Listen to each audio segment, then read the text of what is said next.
Le décollage aura lieu le 22 avril depuis le Kennedy Space Center en Floride. Le spationaute Thomas Pesquet se prépare pour Alpha, sa deuxième mission à bord de la Station spatiale internationale.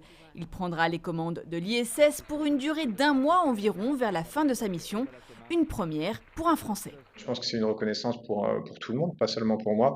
Parce que ça veut dire, en fait, c'est comme un bateau, en fait. Il y a un seul maître à bord après Dieu. Évidemment, il y a beaucoup de choses qui se décident au centre de contrôle, hein. Tout ça, c'est coordonné. Les gens qui travaillent au sol prennent évidemment beaucoup de décisions à l'avance. Mais il y a quand même, s'il y a une voix dans l'équipage qui compte, c'est celle du commandant.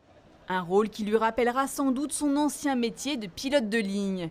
L'autre nouveauté de cette mission Alpha, Thomas Pesquet sera également le premier Européen à rejoindre l'ISS à bord d'un vaisseau de l'entreprise privée SpaceX. À ses côtés, 3 astronautes, les Américains Megan McArthur, Shane Kimbrough et le Japonais Akihiko Hoshide.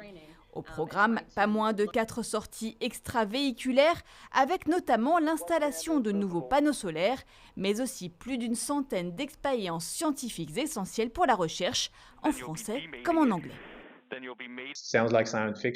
Ça ressemble à de la science-fiction. Nous allons prendre 8 mini-cerveaux, des cellules cérébrales.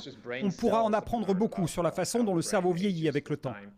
Thomas Pesquet se prépare donc à 6 mois de confinement spatial et l'option à 400 km au-dessus de la Terre semble le réjouir. Je suis impatient de partir dans l'espace. Ça semble être une bonne idée en ce moment de quitter la planète Terre.